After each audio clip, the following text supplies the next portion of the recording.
Hope everybody is doing well on this particular Wednesday afternoon and all along those lines. It's definitely some lovely weather, even though it's a little bit on the warm side here in Durham, North Carolina. I'm sure that it's even warm in other parts of the globe as well. And of course, a lot of folks are paying attention to a number of things that are going on in our society, be that things that are dealing with presidential politics or world politics or a number of other things that are taking place. And of course, one of the things that people are paying a real big attention to is our mental health and our relationship health and all in that kind of space. And I'm actually interested to hear from our guest today. And our guest today is Michelle Maidenberg. And I'm definitely interested to see how things are going where she is up there in the New York area. I believe it's in the upstate New York area and all along those lines. And she's actually the co-founder and clinical director of Through My Eyes, a nonprofit that offers free clinically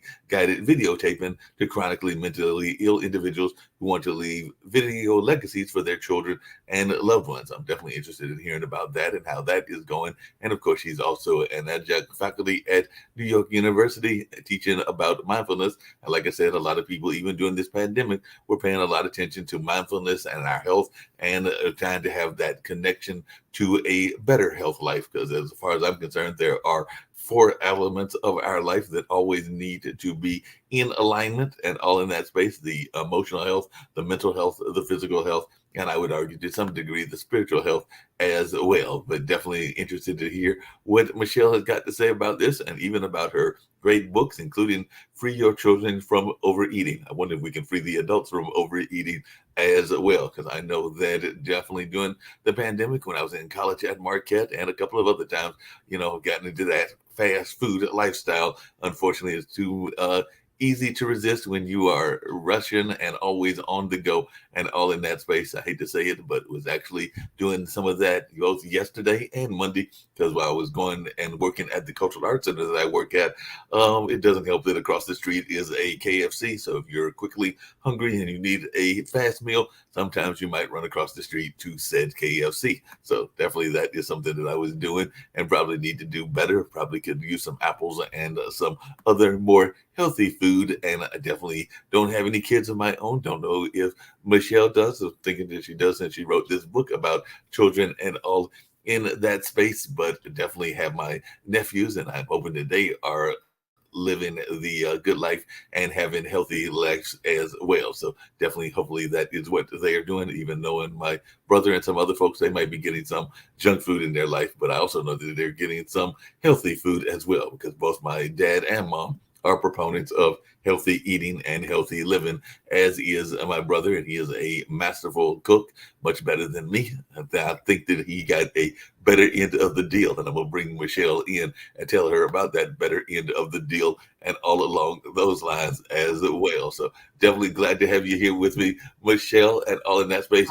Now I'm gonna tell you how my brother got the better end of the deal when I just recently hit 61 as of July 1st, so about a week and a few days ago, and all that space. But when I was a youngster, I want to say I was a preteen or something along those lines. I was an avid reader, still try to do some reading, even though lately it's been mostly online and less physical books, even though I do still read physical books and all along those lines. And one of those books that I got the privilege of reading was a cookbook. And my brother actually pulled it down. I think he literally climbed on the oven, grabbed the cookbook, pulled the cookbook down, and asked me to read him the instructions. So I got to use my reading skills. He got to develop his cooking skills, which he still has to this day. I am unfortunately running off to the fast food joints and not necessarily doing all that great in cooking. So, like I said, he is in his mid 50s. I am in my early 60s. So, that's happened many years ago, but he still has the advantage in that sense and all along those lines. So, definitely, I know you talk a lot about mindfulness. So, I know our audience here on Pod TV would love to hear more about Miss Maidenberg and more about how you even got into the field of mental health and whether this was something and the medical field and whether this was something that you always knew you were going to be and all along those lines. Because I'm also going to tease you because I was having a conversation yesterday and we were talking about medicine and I knew that there was a time I thought I was going to be a weatherman. I'm in the journalism field and also in the event planning field now as well. But there was a time I thought I was going to be a weatherman, and then they had that biology course. You had to dissect the frog. I saw blood. I knew I was not going to be a anything in medicine or anything in science after that. Even though later in life I realized that the earth sciences didn't have to do as much with frogs and other things. But I was like going between that and Operation. If you remember that game, me and the Yeah. patient, we're not good friends because I think I electrocuted that patient regularly on a regular basis. But like I said, you were probably really good and got that little tiny bone out every last time. Or tried to at least.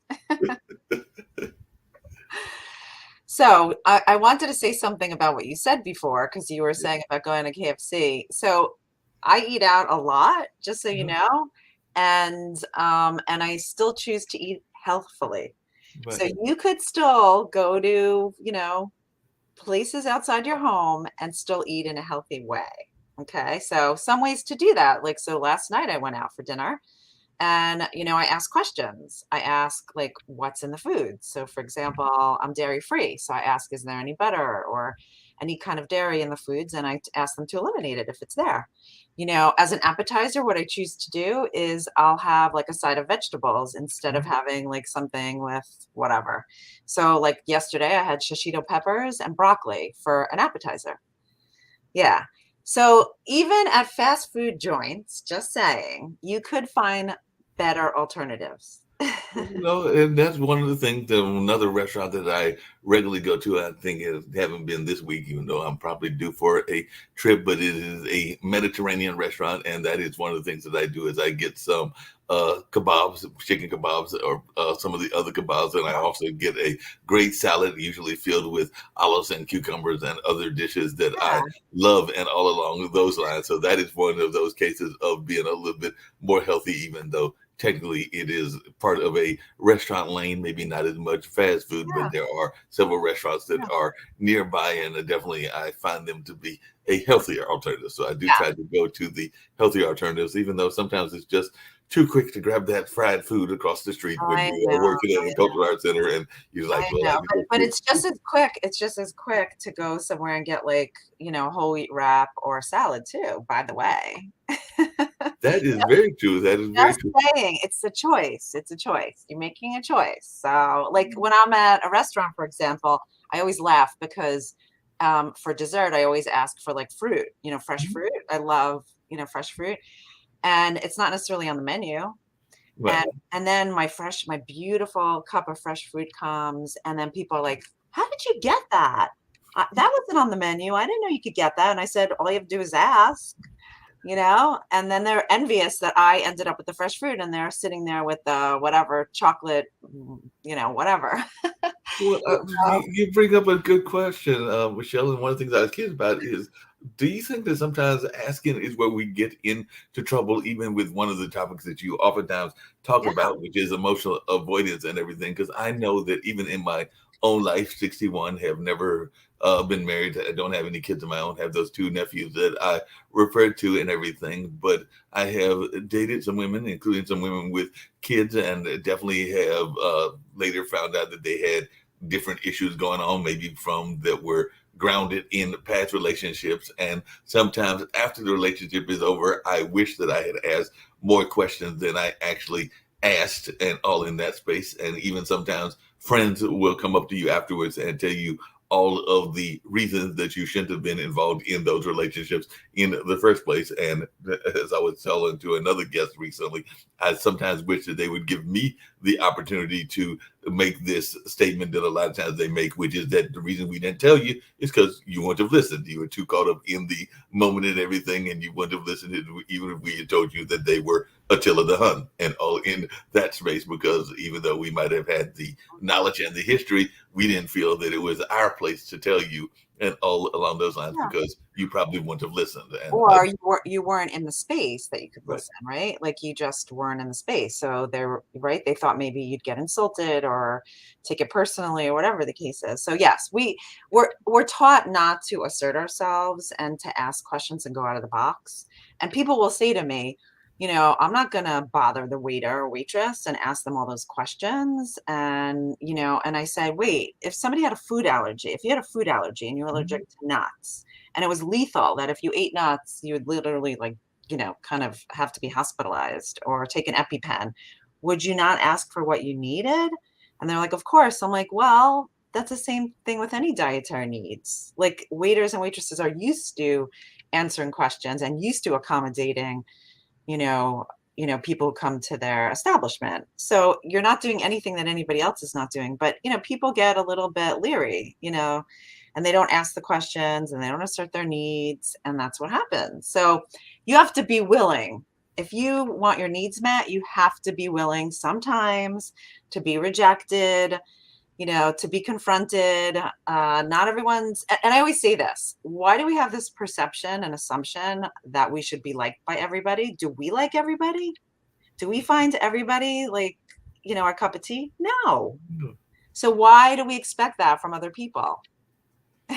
Yeah, I don't know why we expect that from other people. And you're right, though. Not everybody is going to be your particular cup of tea. You might not like the same music. You might not like the same literature. You might not even have the same views, but there's always this notion that you should at least respect the different opinions, even if you don't necessarily like the other opinion and all in that space. But I'm just wondering your thoughts, because definitely during this pandemic, we saw a lot of people that were concerned about how the pandemic was affecting us and our mental health. I've heard that there are a lot of people that are looking at our children. I know one of your book deals with children more in the sense of the overeating, but they are wondering if the children have not been prepared. And definitely we are seeing outlashes of things that are going on in society, whether that is kids grabbing weapons and using those weapons in a very destructive manner, whether that is bullying, whether that is kids that are wanting to step out of life and everything in that space in that kind of way. So I was just wondering, in your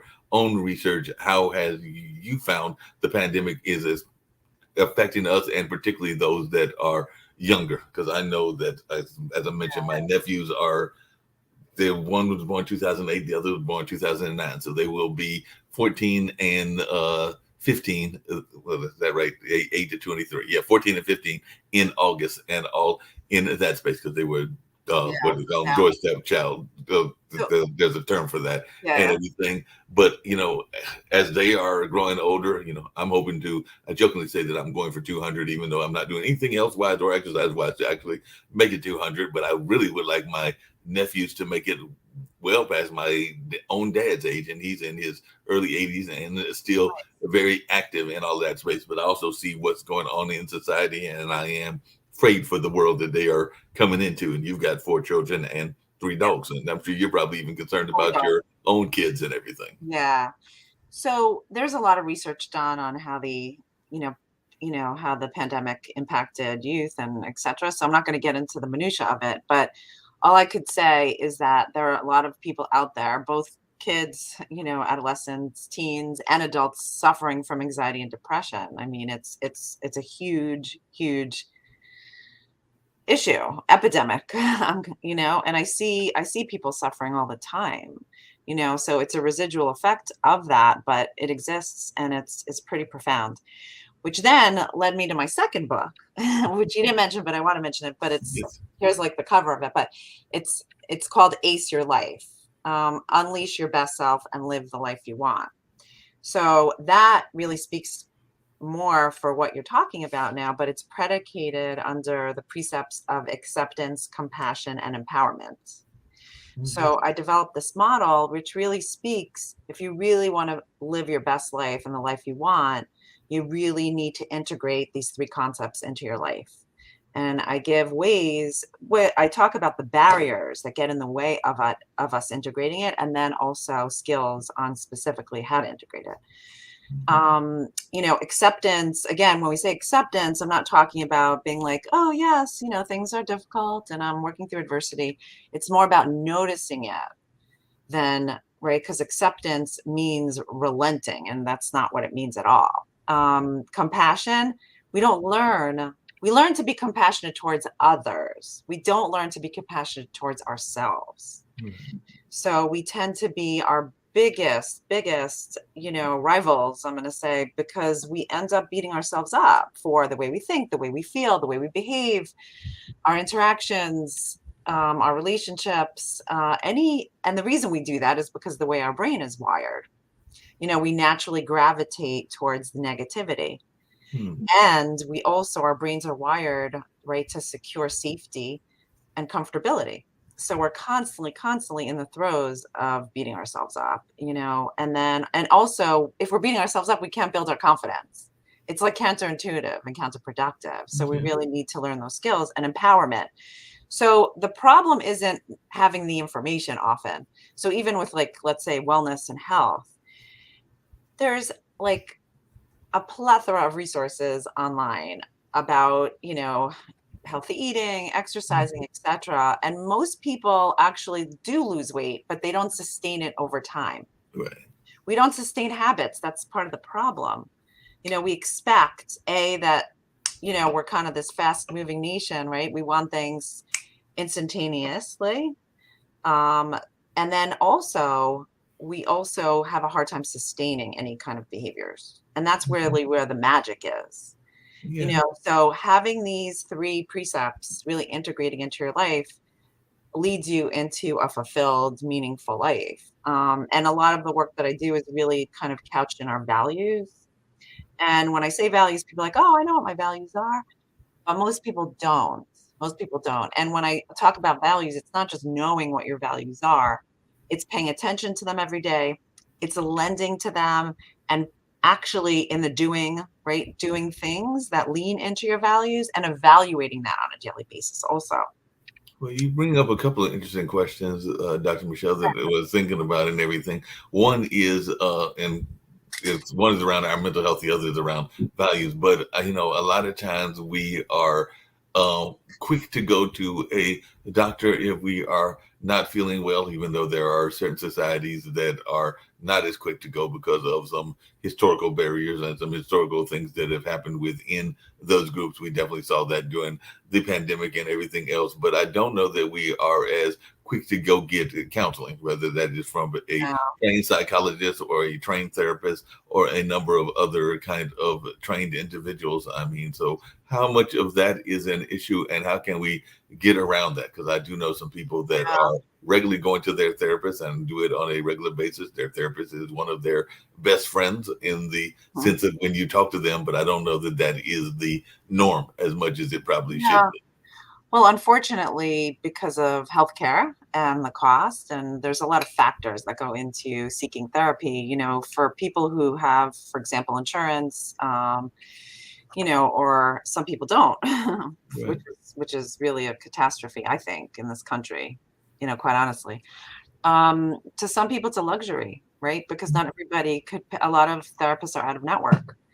And those who are not out of network, unfortunately, there's huge waiting lists, huge waiting lists.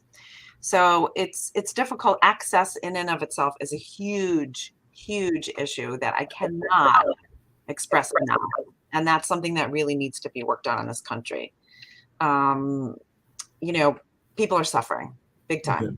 really big time. So that's number one. Number two, even though, a lot of, again, it has to do with your culture, it has to do with the way you're raised, it has to do with the messages you've heard growing up. But a lot of people, are not proponents of therapy because they think either therapy is somebody giving you advice and they don't want somebody else's advice, or they think therapy, they should or could work through things on their own. Now, therapy is not about giving advice. And I always tell my patients, I said, I don't give advice because I'm not the one who has to live with the consequences. So I'm not going to tell you what to do because I don't have to live with your consequences, and I don't want to be blamed either, for the consequences. So I could help be really, kind of, I could partner with you and I could collaborate with you in, improving your life and, coming to some conclusions and helping you making decisions, but I can't make those decisions for you. So we could look at the full picture and then you could make the decision that's going to best suit you. And I could help lead you there and I could help enlighten and, kind of expand maybe the way you're thinking about something so that you could see the full picture. Yeah, that makes a lot of sense. The other thing that I know that people have sometimes as a problem with therapy is that in certain cases, and I'm not saying in all cases, there are, particularly if we're thinking about children, but I would even argue with adults that there are some therapists, it doesn't sound like you are one of those, that are too grounded in the medical solutions. So, like I know that in the Yeah. kid space, there are a number of kids that would many folks would consider naturally hyper, and there are some therapists that might rush those people to Ritalin and other kinds of controlling drugs and everything in that space. And I sometimes wonder if certain people in that space don't overly exert the medical solution in the sense of the pill or the Mhm. whatever the form of medicine is, and all along those lines. But I was just wondering your thoughts around that, because that is Yeah. something that I feel happens too often. Yeah. So I think you're talking about the medical model, which is how, again, it's a, culture based, right? So in this country, we tend to, again, use more of the medical model in treatment.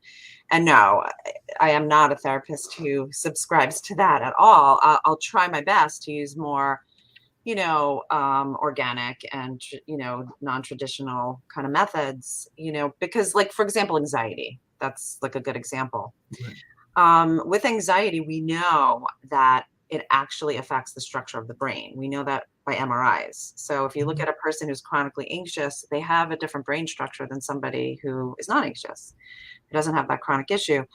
So there is serotonin issues and structural issues, physiological ones, and that is very true. However, we also know, which is wonderful, that if you practice mindfulness, you could actually change the structure of your brain.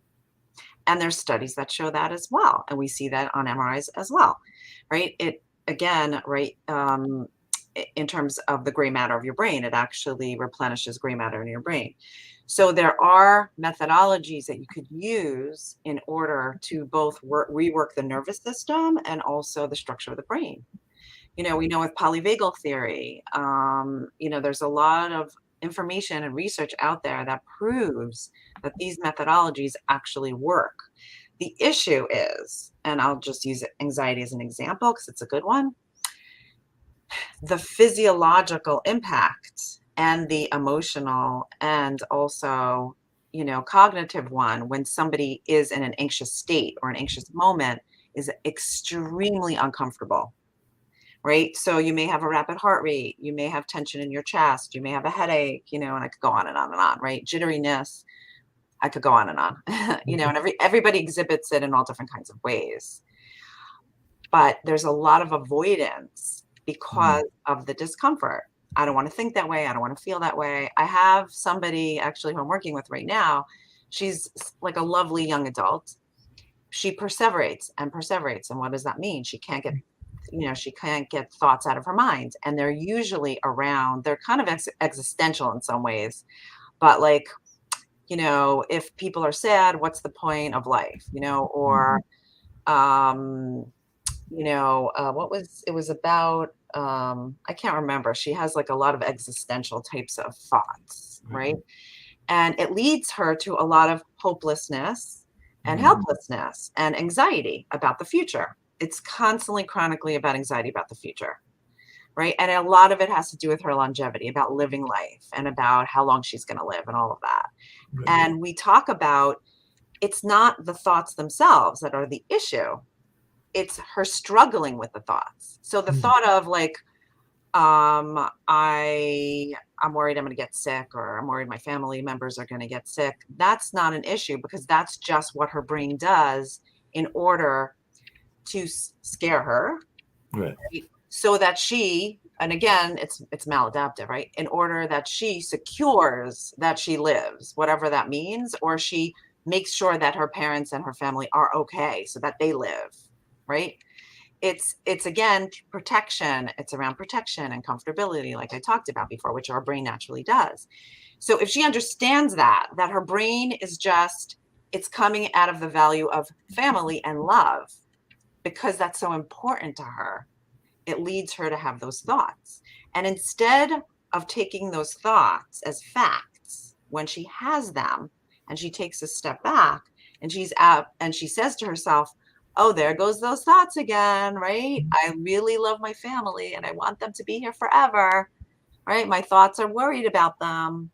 Wow, I am such an incredible daughter because I love my parents so much that my brain loves them too, right? And when I get scared, I have these thoughts and I can't get them out of my mind, and it really, really, it makes me sad sometimes just to think about, like, self-compassion. Yeah, That no, that's different than going with the thoughts. right. But what if they get sick and da da da? And again, it's a thought about the thought and a feeling about the feeling and a thought about the feeling and a feeling about the thought. And then it spirals, and then her anxiety is intensifies, and then she avoids it and she resists it, and then it exacerbates and then it intensifies. It's like a vicious cycle. And then whenever she has the thought, she doesn't want to have the thought. So she fights and argues with herself. Why do I have this thought? What's wrong with me? Right? It becomes a whole other layer there, and it just intensifies and exacerbates, like I said. So, these are the skills that I teach, and this goes on for everybody, not just her. I mean, I'm just giving you Mhm. an example. No, these are great examples and everything. The other thing that I was curious about is, and I want to get to another part of society that I sometimes feel is a great part of society, but sometimes we get too caught up in its intricate natures and some of the personalities of what goes on in that space. But I do know some folks that are not willing to rush to therapy because they feel that they can get the therapy from their religious institutions. And I am not knocking ministers, don't know your own religious background, and I definitely have some spiritual thoughts and spiritual beliefs of my own and everything. But I do sometimes think Yeah. that instead of getting the professional help, they will go to what they feel is the religious counselor. And I'm not saying that there aren't the need to have those spiritual counselings, but sometimes I wonder if some of the ministers step outside of their lane and are maybe causing more damage than they are actually doing good and all in that space. But I'm just wondering your Yeah. thoughts around that, because I do sometimes feel that both the ministers and even teachers sometimes can step out of a lane that they may not be Yeah. as prepared to deal with. I mean, if it was up to me, I wish that every doctor, nurse, anybody in the healthcare profession and anybody in the helping professions in general, like, had some mental health counseling, Mm. knowledge and skills. I mean, that would be my wish list. And I teach a mindfulness, how to integrate mindfulness practice, in clinical practice at NYU. I teach a course, and my students inevitably always say to me, everyone in the healthcare field should take this course. They always say that to me every semester. And they say to me, like, how come it's not offered in every school, and how come it's not offered? And I said, I agree with you. Like, everyone should have these skills. They're very, very integral to working with others, especially in this capacity. Listen, whatever we're doing, whether you're a pastor, whether you're a physician, or whatever the case, you're working with somebody who is having an emotional reaction. That's just the way it is. So you need to be skilled. Most people aren't, obviously, we know. So I love when I see healthcare professionals who have dual degrees. It makes me very happy. But just, piggybacking what you said, I hope that people in the field, when they recognize it's out of their purview, that they actually make recommendations and referrals to mental health professionals. I mean, I get a lot of referrals from physicians, actually, so, which is nice. But not everybody does that. So I think, yes, I think the scope of practice could be limited, and so just to be cautious about that, but listen, I think it's better than getting, no help. If you're going to opt to get no help, it's better than getting no help. But I also think that somebody really needs to be skilled. So, like I just described to you, that client that I spoke about with anxiety, I am able to give her very specific tools and skills to manage her thoughts. I'm able to give her a psychoeducation on how her brain and her physiology of her brain, works. So that's helpful. I'm able to give her tasks that she's able to do on a weekly basis to be able to, like we said, right, decrease the anxiety and also manage her life better, make better decisions for herself, etc. And that again, could be really is very helpful for her, so that she doesn't have to necessarily, like we talked about, like, go towards psychotropic medications or other things. But there are some times that some people need to. Right. right? There are sometimes, and that's okay too. It's okay. And sometimes we can't just do it with skill. Sometimes we need, and the best types of treatment typically, especially somebody who has chronic, challenges, is to do both, is to have, medication and also skills, and eventually to wean off the medication, right? Once the anxiety or depression or whatever the case is, like de-escalates and decreases, and they have a good set of skills, right? Because the problem, what I find that happens sometimes, if somebody has such intense, let's say anxiety, when I have them do exposure work or any type of, kind of, I would say strategies at home, they're resistant to doing it because it's too painful and it's too somatic for them and their bodies and physiological. So they come back and they're like, oh, I didn't do it, or I couldn't do it, or, I tried to, but it didn't work out, and that's not helpful either, right? Because then they just feel worse about themselves. So when that happens over and over again, then sometimes I do actually make a recommendation, at least initially, in order for them to be able to learn and work through and manage the skills. Sometimes it is helpful. And then once they have a good acquisition of the skills, they could wean off the medication, So sometimes there's reason for that to happen, and it's very appropriate, like in terms of treatment. No, that makes sense. Dr. Michelle, just out of curiosity, because I definitely want to get back to the values conversation in a minute and everything, but how important do you think it is for folks in their mental health to be based in reality? Because some of the things that people have a philosophy of or a belief of is probably not all that realistic. In some cases, many people would even say that it is borderline, maybe even to some people's minds, insane and everything. Because I jokingly said, and I was only partially jokingly saying that I would love to, if I can maintain the kind of coherency that I am having today, to live to be 200. Now we know that that is not necessarily happening, and most people will be lucky if they can make it to the 100 mark, and definitely along those lines. Definitely longevity is in my family. Mom is 81 and dad is 83, and definitely there are other family members that lived close to 100, but 200, nobody in our family has made that. I think except for some biblical figures,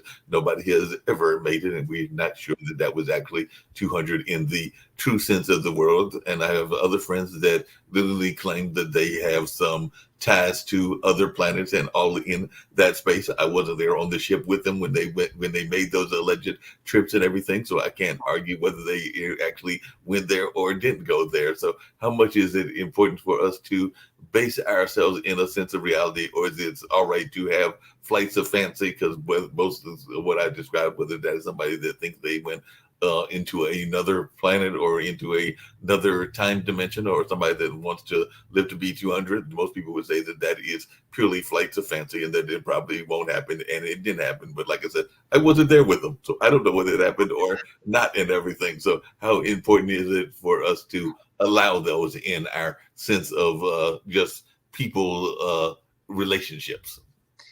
Yeah, so that's a little bit of a complicated question, and it's a whole other ball of wax. But the only thing I'm going to say about it, because you're talking about, you could be talking about like, there are mental health issue, kind of challenges. I'm going to say that there's delusions and etc. And that's a whole other, like realm of, that I think is kind of out of what we're, the extent to what we're talking about. Right. But I think that, depending on where somebody's at, like if it leads to kind of hopefulness and it drives them for whatever reason, and it's not hurtful or harmful to them or anybody else, right? If you say I'm going to live to 200 and you're hopeful about that and it's not harming anybody or harming you, where you're, let's say, I don't know what you would be doing that would be harmful to you if you thought you lived to 200. I'm not sure what that would look like, but okay. you know but I think sometimes when people have delusions, sometimes it could be destructive, obviously, and self-harming, and that's not helpful. So that's all I'm going to say about that. But I think that's a whole other discussion.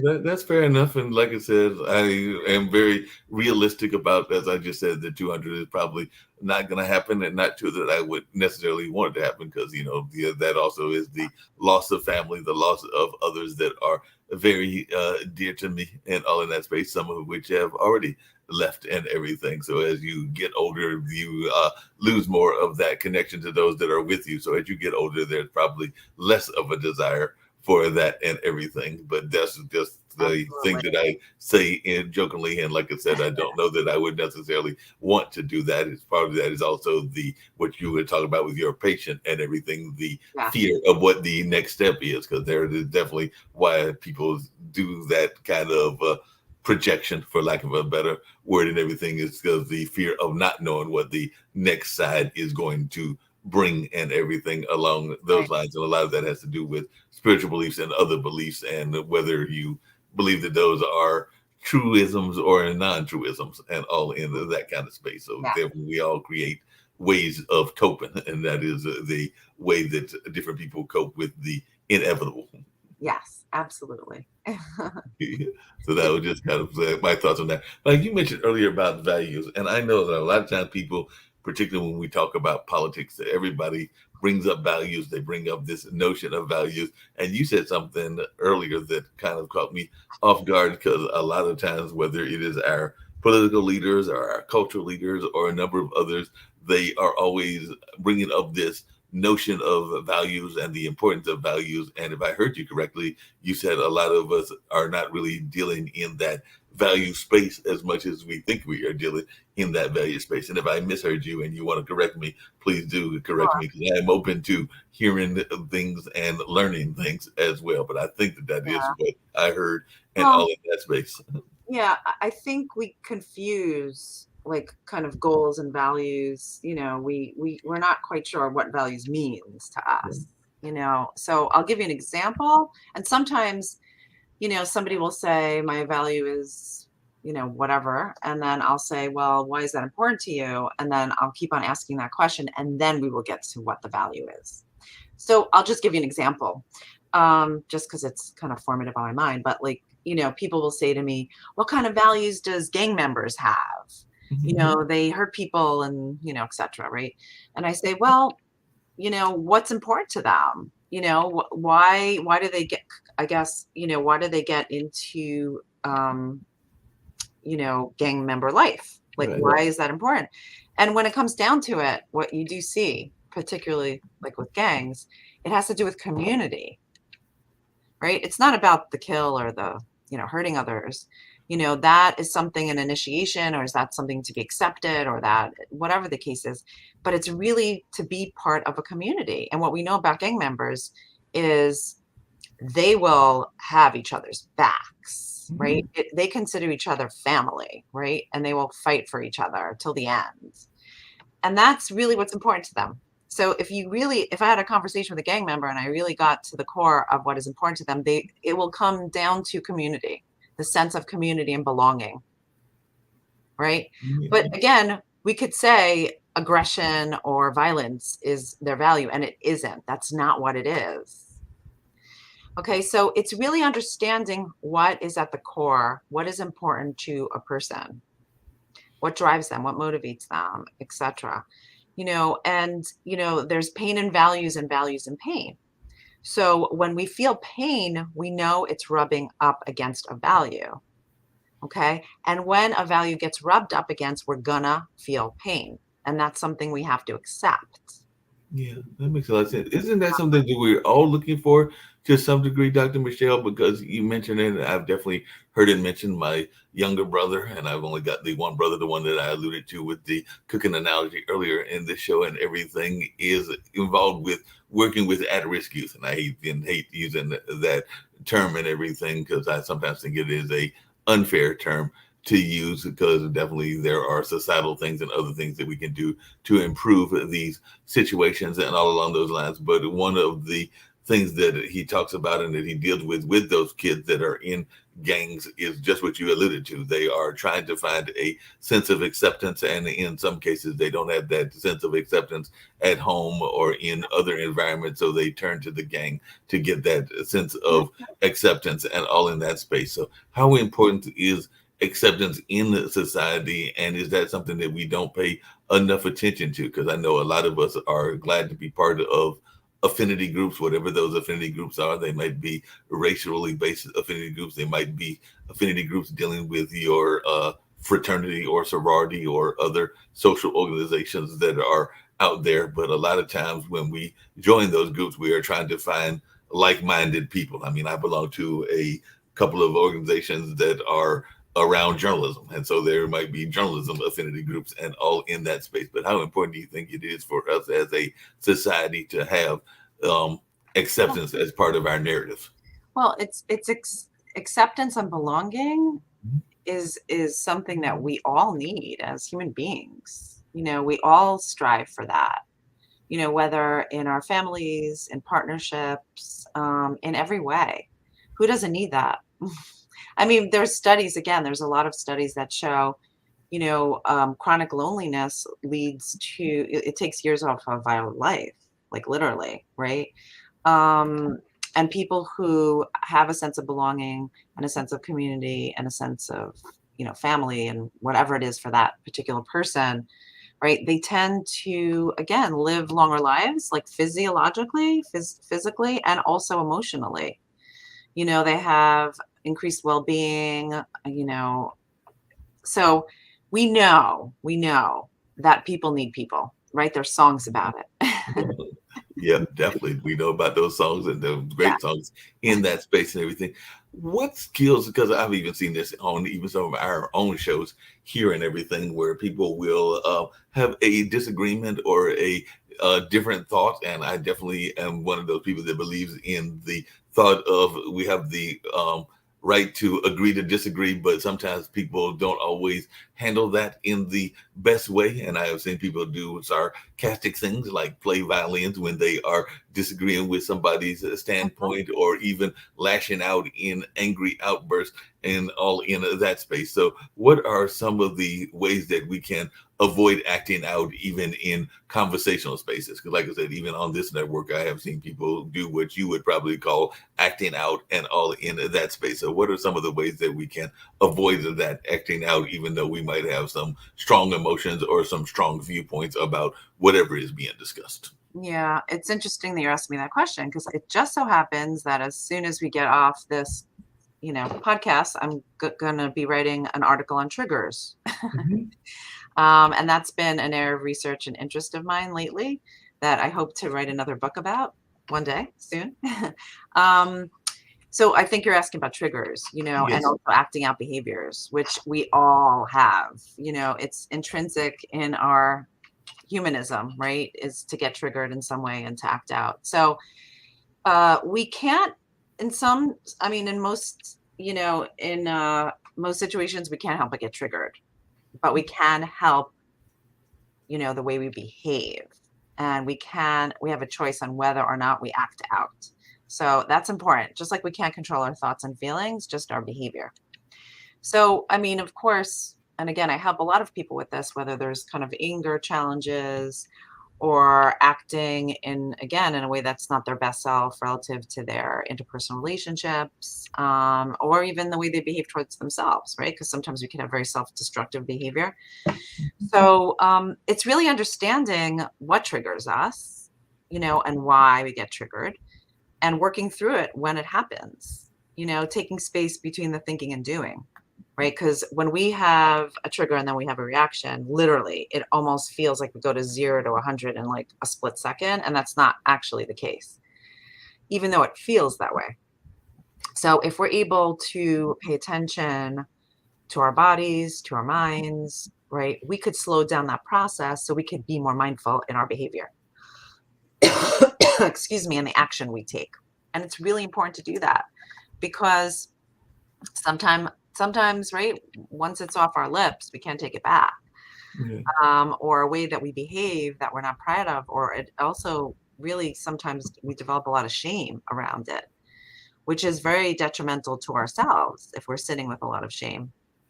Yep. So it's learning, again, it's learning about yourself. It's learning about our, our core beliefs. It's learning about our behaviors. It's learning about our reactions. And I could go on and on and on, but that's what I teach people who I work with. That's the name of the game, right? That's the, yeah. So, the more insight you have about it, the better. No, no doubt about that and everything. Definitely along those lines, and some very important things in that space and all in that way. Going to take a commercial break very shortly, but I'm totally enjoying this conversation. I want to continue it for a while and everything. But before I get to the commercial break, could you just tell people a little bit about exactly what emotional avoidance is? Because, like I said, I know that that is part of what your research has been, and I think that a lot of people, whether it is in relationships, whether it is in work, and a number of other things, we do a lot of emotional avoidance and things in that space, at least my notion of what emotional avoidance is, because sometimes we don't want to necessarily Mhm. expose our own emotions, our own feelings, and we are afraid of what the backlash may be in that space, whether that is in a relationship, whether that is in a job, whether that is in a number of other things. Because I am thinking that there have probably even been times that I have not brought up things that I probably should have brought up in job situations and in relationship situations, because I was afraid of what the consequences may be. And I'm thinking that that is part of emotional avoidance. But if I am wrong and I'm misreading what emotional avoidance is, please let me know that as well. So, like I said before, our brains are wired, to avoid discomfort and danger. So we, inevitably what ends up happening is we, again, avoid negative emotions. And that's what I'm speaking to. So the feelings of sadness or anger, right? Or frustration, any anxious based types of, kind of thinking. So what I talk about in my TED talk is really about exposing yourself to the things that are most uncomfortable and to really build your resilience and your coping skills. And we can't, like, again, we can't throw the baby out with the bathwater. We can't like force somebody, right, to lean into that. We have to do it really slowly and incrementally.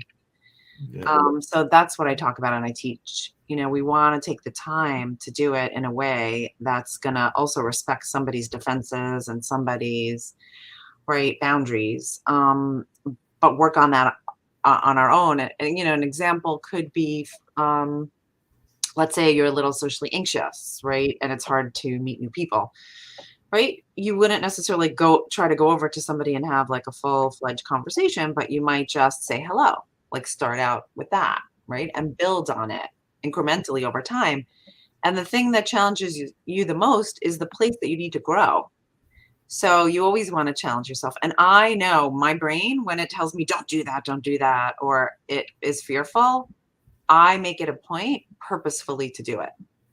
That makes a lot of sense and everything. Yeah. Going to take a quick commercial break and Sure. all along those lines, and then we'll come back with some more great conversation, because I'm really curious to see how you manage with those 4 kids and those 3 dogs, and who knows what else in your family in the whole work-life balance conversation, because that is something that I am a big fan of and definitely am trying to learn myself as well. So we're going to take a quick break, including learning about the importance of leadership from the standpoint of a poem that deals with coaches and mentors. So I think you'll enjoy this as well. So we got a couple of quick commercials, and then I'll be right back after this quick message. The difference between thinking and doing and living in the 21st century. They teach us about being a real quarterback-oriented games. We don't have to just use video games and live in the shadows of good things because of them. We grow up with agility far larger and bigger than we are tall.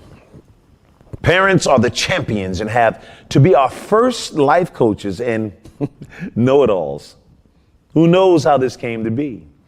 Coaches will ask you if you know your right foot from your left, if you know yourself, if you act knowingly good or bad, if you can move and negotiate a field with style and form.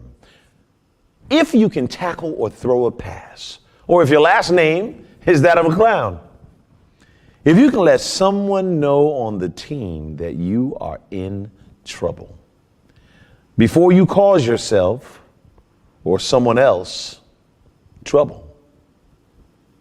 If you are ready to learn teamwork or aware that you started out today with your pants down or your sportsmanship was left on the kitchen table, if you know the social studies, the alphabets, science, music, characters, and the stats and the numbers of a great student player eligible to stay on the team, and if you know the poise of great athletic champions and their scientific attitudes that are historical or music to us now, if you have the swag of the game, the discipline, the performance, and artistic form down pat, and if you have the style of gymnastics that the sport has with life, if you have the work ethic and determination to make it all seem easy and not a game at all, if you have the knowledge of all the above, or you don't know things like this even make the difference, I think that when it comes to the importance of parents and their field and self-knowledge, wisdom, virtues, and courage, their teachings, love, respect, care that they illustrate on the field and in the grind of life with their actions and their ideas, experiences, muscle, and strategic magic and skills wrapped around us with their priceless love. For their verbs to be that make us winners in this hard and fast third century that without them, kids and adults, athletes could hardly see or do anything at all. Parents teach us the difference between playing video games and playing on the field. Parents teach us how to be champions. A huge hug should go to parents, coaches, and parent-like community people who have love on the field for you and who are champions for your life, both in and out the games. Like I said, a great message about coaching and the importance of coaches and mentors. I'm sure Dr. Michelle can agree with that and all along those lines. Dr. Michelle, just really curious because, like I said, I don't know if there is still the significant other. I imagine there is, and all in that space. But how do you manage? Because as I said, I saw and I alluded some of them. You've alluded to some as well. The various things that you do in life. You are an author. You are doing a number of other things, and you've got those 4 kids and the 3 dogs. And I'm thinking maybe the dogs might be big dogs. They might be small dogs. But either way, dogs are a lot to deal with, and you are also a member of a number of organizations, including serving as the board of directors member at the Boys and Girls in Mount Vernon, and also being a member of the American Red Cross team. And I'm going like, wait a minute, there's only 24 hours in a day. Where does Dr. Michelle find time to do all of this, including serving on the board of directors at the Westchester Trauma Network there in Westchester, New York? I'm going like, I'm looking at your bio and I'm going like, there's 24 hours in a day. How did she even been 30? Because she's also written for a number of publications, including Times Cosmopolitan and a number of other ones as well. So first off, Dr. Michelle, where did you get 28 hours, and can you get the 28 hours as well? Well, I don't sleep enough, that's for sure, but I'm working on that. But I do have 4 dogs, actually, not 3. But I love my dogs. They bring me so much joy. I can't even tell you. My children too, of course. But luckily my kids, my oldest right now is 23 and my youngest is 14. So the 3 older boys are, pretty much adults, I would say. Just my youngest, who's a daughter, she's the only one that I'm like, raising right now. But she, being a girl, it's like raising 3 boys, just saying. A teenager, a girl teenager. But but yeah, you know what? I absolutely love what I do, and I'm very passionate about all the work that I do. So that's what drives me, and I love doing a lot of things at once. I'm not the kind of person who, could just sit idly and do one thing. But the most important thing is I feel a sense of purpose and meaning, and I'm always working with people, and I love learning and, exposing myself to people. That's what I'm all about. Now, I've got to teach you about something because you mentioned that the girl is a teenager and all in that space, and you had the three boys as well. So, are you harder as a parent on the daughter, or would she say that you are harder in that space because you have the experience of being a woman yourself and have definitely gone through some of the things that she will go through and has already started to go through, or were you just as hard on the boys as you are on her? Because I do know that sometimes people say that they are harder on the person of the same gender than they are the opposite gender when raising their kids. And like I said, I don't have any kids, so this is just Yeah, things that I've heard from talking to others. One of sure. my best friends actually has a daughter and loves his daughter dearly and all in that space, and it definitely serves as a positive role model for her. Yeah. So I'm not hard on any of my kids, to be honest with you. I feel like I'm the kind of parent, honestly, I'm really flexible, and I don't believe in giving a lot of like restrictions and, kind of consequences unless it's warranted. So like for example, I give my kids like all the leeway until they prove to me that they can't handle it, right? And some people, parent differently, but my kids, all of them are quite independent, and I think that's probably why. I don't believe in really, I've had to create structure and boundaries sometimes when they need it because they've proven that they needed it. But but I trust them, I talk to them, they talk to me, they express themselves. I think because I treat them as a respected, trustworthy individual, I think they act in a responsible way, I hope. And they're not perfect by any means, of course, but I feel very, very fortunate, I have to say. I feel so much gratitude. I feel really fortunate that my kids, the only thing that I required of them really is to be good people and to be good human beings. And I could unequivocally say that I've accomplished that. And I feel very proud of that. Of course, we always want our kids to be successful other in a lot of other arenas. And that's like, but to me, that's fluff, that's kind of icing on the cake. And I really support their ambitions. I try to guide them in the best way possible. My daughter, I think, it also has to do with their personalities. They're all so different, literally so different, both in terms of like emotionality and ambition and on and on and on. So I try to be with them where they're at. I don't compare them to each other. I don't compare them to anybody else. I really try to appreciate what each of them has to offer, and validate that for them.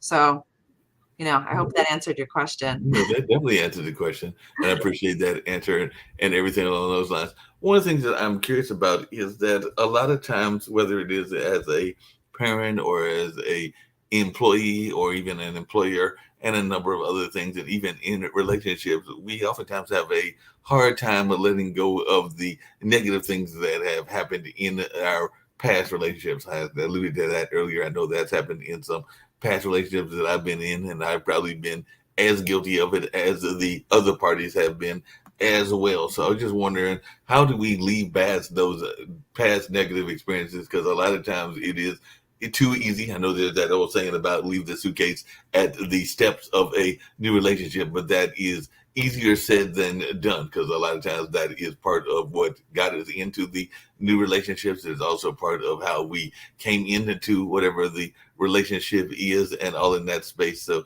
how do you actually leave past those negative experiences, and even some that might only be perceived negative, because to the Yeah. people involved, they might not have been as negative as we were taking them to be. But I just wanted your thoughts about that.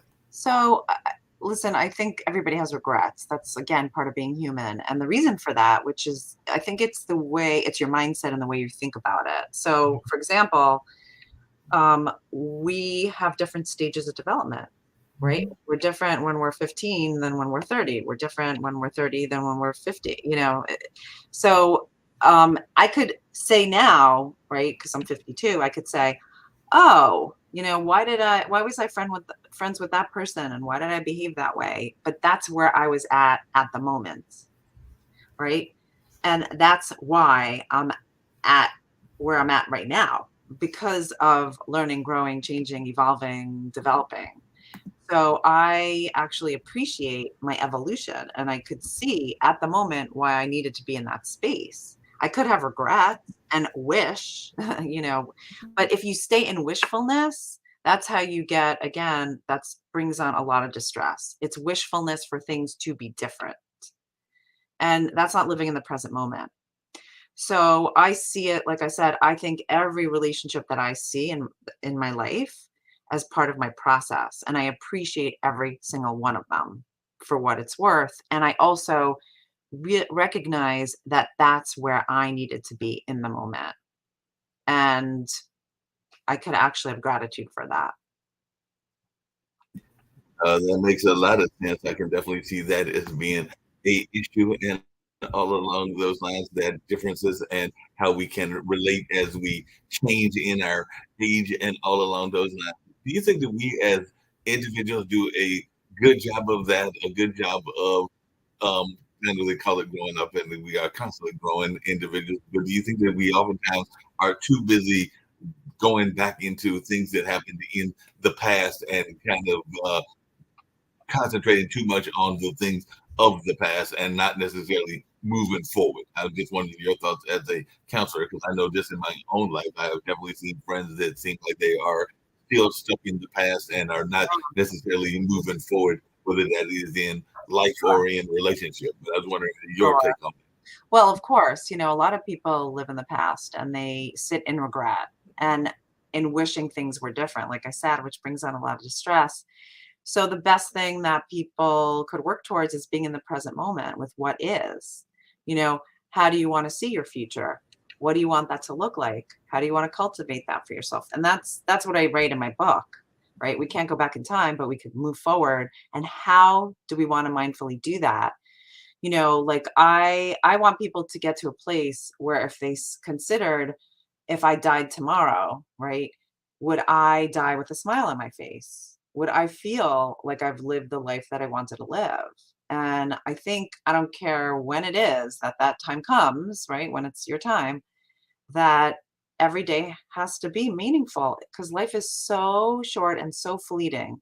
I mean, I think about the fact that I have a 23-year-old son whose birthday was in May, and I'm like, what? Like, how did that happen? What, where, when, how? You know, I see my kids, I look at them sometimes and I'm like, how did you, you know, like I don't even remember. And I'm sure, right? I don't even remember, like, I don't remember them as babies. I don't remember like half the thing. I mean, you know, right? Like our I'm memory. laughing because I can relate because, like I said, I don't have any of my own, but I do have those nephews, and they are getting taller by the minute. They're playing with Oculus sets. They are doing other things, and I'm going like, when did they go from being the infant that I vaguely, and it's not that distant of a memory, remember going by the hospital and seeing my brother's then wife holding the first baby, and then Right. later the second baby, to being these tall gentlemen that are playing on lacrosse and football and who knows what else they've got in their future that are definitely at my height, if not taller. And I'm going like, how did this happen in these 14 or 15 years? Because it does seem like it happens so rapidly and so fast that you're sitting there going Right. like, it's just, I know that's what they say about time flying, but sometimes you're going like, can you slow down for a minute? I need to Yeah, like exactly. breathe and Well, catch a breath and all right. in that space.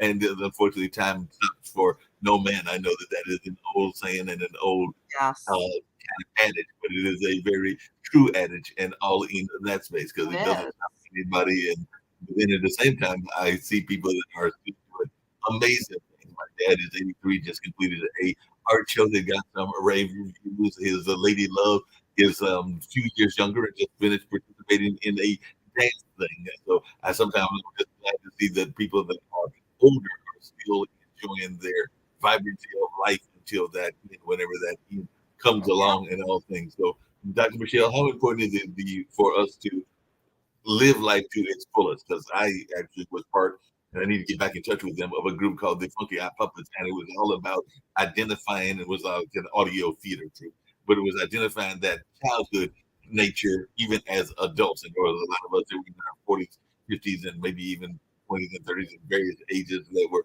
part of this. But I think that sometimes we want to suppress that childhood aspect of our life even as adults. But I think that wonderment and the need to always be learning on a constant state is a Yeah. important part of our life. But I just wondering your thoughts around that. Is that something that is one of the missions of what you talk about in your book in terms of those life strategies that we can have? I think it's different for everyone. I don't like to I don't like to kind of impose anything on anybody. Like everybody has to cultivate what that is for themselves. I'm a lifelong learner. If I always say, if I was if I could, if I I would just learn all day long, because I just love learning. I thrive in a learning environment. um so it depends on who you are. I think everyone has to think about that and has to think about what actions they're going to take in order to live a meaningful life. And that's what I try to really teach people, right? I can't say what that would be for you or for anybody else. People have to develop that for themselves. And sometimes it's not so readily understandable. Like it takes a lot of searching and and trying things and challenging yourself and putting yourself out there to actually formulate what that is. So it doesn't always readily come. So, like as an example, I didn't know that I love writing. I had no clue. I started writing, I think, outside of graduate school. And then I developed that I have this skill, which I wasn't even aware of, to be honest with you. And then I realized how much I love it. And I also realized that I could help people through my writing. And, but that was a discovery. It wasn't something that I knew that I was born with. It wasn't something that, I put myself out there. When I started to challenge myself, I was like, oh, people are actually responding to this and they're getting something out of it. And now I have like over a million and, like 1.5 million readers. So like, I guess they're getting something out of it. I should do this more. Um, but it's really finding yourself and doing that search and the deep dive, right? Like sitting in meditation and sitting in mindfulness. That's when all that creativity also comes to you also. So it's learning those skills. So if you read my book, it will come to you, hopefully. Hopefully it will. And like you said, you got all that support, all those folks that are reading the book on a regular basis. I was actually laughing because one of the things that I have gotten on Amazon, and I've gotten it from other people, including some of the folks from Pod TV, is this notion of being an influencer. And I'm thinking that with 1.5 billion readers, that you would be considered an influencer as well. And I sometimes don't always accept that role as much as I probably should, even though definitely a number of people watch this network, a number of people listen to my LinkedIn posts. I've got a decent amount of LinkedIn followers in the multiple thousands and all in that space. And a lot of people will tell me that they have heard something that I have done, but I don't know that I always feel comfortable in that title. And sometimes it sounds like an accolade that I don't quite understand what its meaning is and all of that. And one of the things you talk about is core values and how they can help you make those sound decisions. So I guess one of the core values that I have is I'm still trying to figure out exactly what an influencer is in that sense. Like I do think of myself as a educator and as somebody that is a good networker in terms of connecting people, and definitely love to do other things to enhance society. But I don't know necessarily that I'm always comfortable with the term influencer. And sometimes I'm going like, what am I influencing? And I exactly am I influencing them? But I just wonder your thoughts around those kind of titles, because definitely even in reading about you on podcast guests, there was a lot of accolades that were given, and I'm going like, well, she seems like a very modest person, so I don't hear her jumping up and down about the fact that she was on Forbes or any of these other magazines that are known. And that's kind of the way I am. I'm very modest in what I do, even when I do festival emceeing, and that's sometimes in front of tens or hundreds of thousands of people. Yeah, I think it's a narrative. We all have narratives and ways that we see ourselves, right? So somebody once said to me, like, I was having this discussion with somebody just the other day, the difference between being arrogant and having good self-confidence, Right. right? Like, there's part of your self-love and self-compassion is also identifying your strengths and being able to be very proud of them and acknowledging them and, noticing them, acknowledging them, etc. Right? So, that enhances our self-love and self-compassion. So I think that's a societal thing. It's this idea that we have to be like humble and, not like kind of lean into how proud we are. And I think that actually is so counterproductive and so unhelpful. I love when I'm sitting with my friend and they say to me like, "Oh, I'm so proud that I did this." I gush. And what with my kids, I mean, then here's another parenting skill. When they do something wonderful, I don't say to them, "Oh, what did they think?" I say, "How do you feel about it? What do you think about it?" I want them to, take ownership of it and to express, you know, um, words of confidence. I want No, that. That's what I want. I want them to feel proud. I don't care what other people think about it. I care about what they think about it. So it's really important that we get out of this.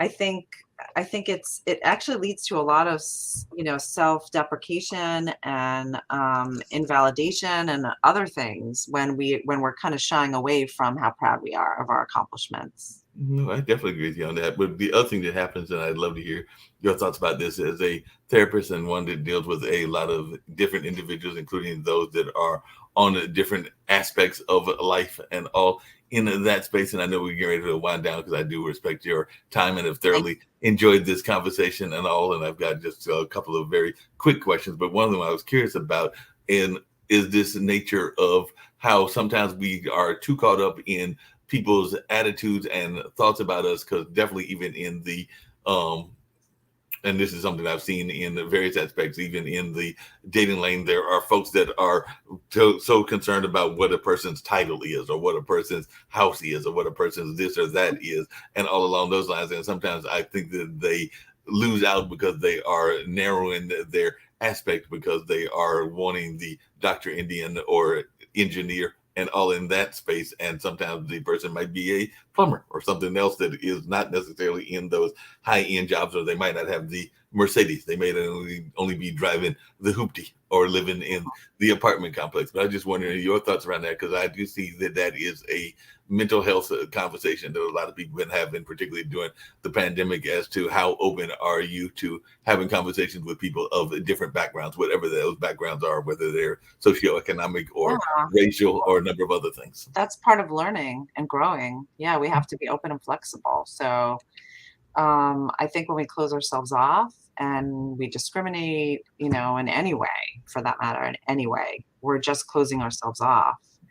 It's part of our rigidity and it doesn't allow us to be flexible and open. And I think that, we all need to be that way. Right? It makes us all unique and wonderful, and everybody has something to offer, no matter what. No, You know, definitely. I've gotten amazing wisdom from all different kinds of people. I have friends. I mean, one of my closest friends who unfortunately and sadly passed away, was died, and she was 100 years old. Mm. She was my best, like one of my closest friends. Yeah. So we had like a 50-year kind of right gap. But like I loved her and felt as close to her as I do my 50-year-old friends. No, Um, and I I've have actually, Yeah, and I have friends of all different races, religions, socioeconomic status. Like I love meeting people and, hearing about, people's lives, and I appreciate every aspect of human beings. no, Yeah. definitely. As you were saying that, I was just thinking about in the apartment complex that I live in, there is a young lady who is from Brazil. I want to say she just recently turned 30. She might be 31 or something, but definitely in her early 30s. But one of her good friends, and they share a love of gardening, he's older than I am. So he's probably in his mid 60s or early 70s. But they definitely have a wonderful friendship. And like I said, part of that is Yeah. over the common food love, the common gardening love, and a number of other things. But it's like you and your 100-year-old friend that sadly passed away. They found their common interest, whatever that interest is, and all along those lines. And definitely when I see them talking there, sitting there giggling, you would think that they were school kids in the high school, the way that they sometimes are interacting with each other and all along those lines. So definitely that is something that is very legit and can legitimately happen. Dr. Michelle, I have thoroughly enjoyed this conversation. One of the things that I do with everybody, and I hope that you've enjoyed it as well. And I hope that you will come back and all in other times when you have even more time to go into this conversation and all. But I hope that we have given some education, some knowledge. But one of the things I get everybody to do is share how they can be reached, their methods that they can be reached, and the book titles and how those books can be gotten. And we kind of alluded to it during the show, but I'm all about positivity, and the Pod TV is a global network. So any message of positivity and hope that you have for the listening audience, I would love to hear that from you as well as we get ready to get out of here and you get ready to go to that very incredibly busy life of yours and all in that space. So I'm glad that we had this conversation, and I hope we get to have another one as well. Thank you so much for having me. So I'll tell you where I could be reached, and then I'll end off with kind of words of motivation. But so I could be, the best place to reach me is on my website. It has all my blogs, because I'm a Psychology Today blogger as well. It has all my blogs, my media. I also have a YouTube channel where I do weekly guided meditations that I publish. So it's my first name, which is Michelle with 2 L's, and Maidenberg is MAIDENBERG. And I'm on all social media, Facebook, Dr. Michelle Maidenberg on Facebook, Twitter, Instagram, LinkedIn, YouTube, etc. But like I said, a lot of the information is on my website, so I definitely recommend going there. My books are Free Your Child from Overeating, and it's a handbook for helping kids and teens, and it's 53 mind-body strategies for lifelong health. So just to let you know, it's psychological barriers to health, and fitness. It doesn't give you any advice on exercising or kind of, diet, etc. It really focuses on the psychological barriers, which is why people don't sustain their habits. I don't only use this with kids. I use this with adults too. So just want to let you know, I use this with people of all different ages. I just market it towards kids because there's less out there for them. And then my new book, which is Ace Your Life, Unleash Your Best Self, and Live the Life You Want. And that's out too. And that's my new book. And like I said, it gives you very specific skills and tools. And at the end of each chapter, there's a guided meditation with a barcode that you could actually tap onto, which I really wanted to include that in my book as well. And that's about it. So you could find me. And then in terms of, I would say one of the chapters that I have in my book is about how to evaluate your values specifically. And also, how you really want to be informed about them, what they are, and also how to evaluate them on a daily basis. And that is the one thing that I think has changed my life dramatically, and it's changed the life of my patients too. So I do encourage you, if you have a chance to buy the book and to kind of read that chapter, especially, it's a really important one. And if not, to really think about how to acclimate, more values practice into your life so that you're living your best life. Yeah, definitely sounds like some great advice, whether you're living here or living in Australia or Bangladesh or a number of other places around the world. It sounds like some great advice that can be given to anybody and all along those lines. So definitely glad to have you on this show. Definitely hope that you will make a return trip and everything. If there was one other key advice that you had to give people based on your book, what would that be? You kind of mentioned the values, but is there something else that you feel is the kind of prime key to success? That's a good question. There's so many skills in my book that it's hard to kind of know. Let me just think for 1 second. I would say it's not enough to practice, all the things that positive thinking and gratitude and affirmations. It's in the doing. Mm-hmm. We can't look in the mirror and say, I'm thoughtful, I'm wonderful, I'm kind, right? But what are you doing on a daily basis that's proving that to yourself? Yep. That makes a lot of sense. You actually have to do action with the words. You can't just That's give right. the words lip That's service. You actually have to do action behind whatever you are trying to do in that Yeah. sense of whatever you're trying to accomplish with the That's right. mindfulness. And that makes a lot of sense. I can definitely see that that would be a key thing to do in the life. So you got to actually do Yeah. the action and all. As the program director for the network and everything, I was going to tell you, because they tell me that I have the ability to do that, that if there are those mindfulness tools that you would like to see shared here on Pod TV, I would love to be able to grab them. You can send them to me, and I would love to be able to put them out on our Roku channel as well, because they pretty much give me carte blanche to do any of that stuff. Sure. So I'm happy to give resources. I have a lot of books. I could give you a list of resources. Absolutely. okay. And if there's those there that you want to share on our network, we will gladly share those, including the videos and everything else. So definitely, Oh, great. I appreciate that. Okay, sounds good. So nice to meet you. It's a pleasure meeting you as well. We're ready to get out of here with another quick commercial. This time is actually about a food item and all in that space. I think it's in the wellness food space. So I'm going to bring that up so that you can sit there and see about eating some positive food, and we'll get on out of here. And I look forward to having further conversations with you later on. But I'm glad that we were able to share this time together. Thank you. Have a good rest of your day. Do the same. Bye. Bye. Hi, my name is Maria Jones, baker and owner of Very Vegan, a premier mobile bakery specializing in putting a plant-based spin on some of your favorite desserts.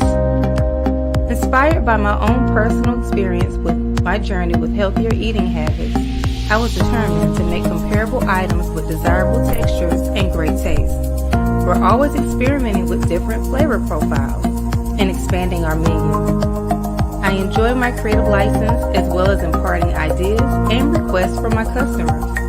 It makes for new and exciting items. Some of our customer faves are the specialty cheesecakes such as the banana pudding with homemade vegan vanilla wafers, strawberry crunch, honey bun, fruity pebbles, peach cobbler, and many others. We also offer moist, rich cupcakes, delectable cookies, decadent brownies, and scrumptious pound cake. Discover how amazingly delicious vegan can be. I am available for orders, or you can purchase my items exclusively at the Black Farmers Hub.